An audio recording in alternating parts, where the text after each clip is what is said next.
don't ask. And on the back, they'll say, it's a Swedish nyckelharpa.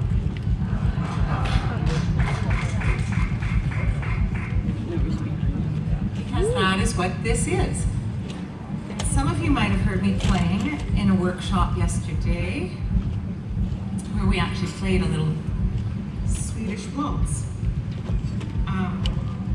The nyckelharpa is a very interesting instrument from Sweden. It's the folk fiddle in Sweden. It has 4 bowed strings and 12 sympathetic strings, one of which you might notice is actually broken. It broke in transit, but luckily it was one of the sympathetic strings that broke, not one of the bowed strings. I first had the opportunity to learn how to play nyckelharpa when I was asked to be the folk fiddler for the Lord of the Rings musical production in Toronto. It was a super fun gig, I tell you.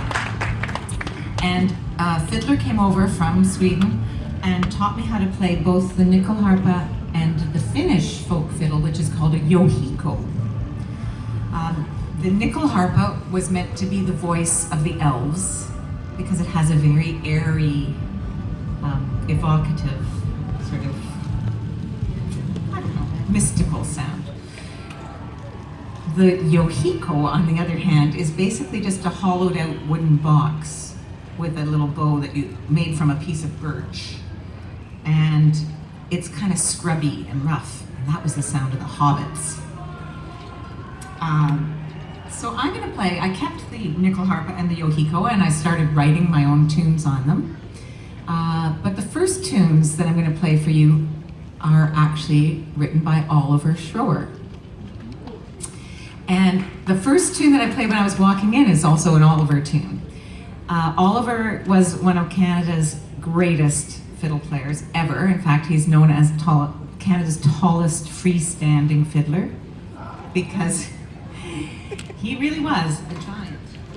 Well, you don't look impressed. When he would come to visit my house, my 3 sons would run to the door and look up and say, "Ollie, how tall are you?"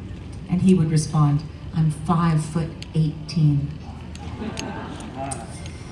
So Oliver sadly passed away in 2008 from leukemia, far too young, but he has left behind a legacy of fantastic fiddle music and also a whole ton of young fiddle players that he mentored, and that some of them are here at the festival actually this year.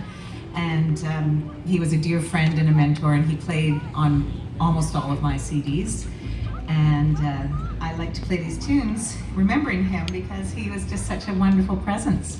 The first tune is actually based on a Portuguese lullaby, and then it goes into a second tune called Swedish 7, which, in case you decide to tap your foot along or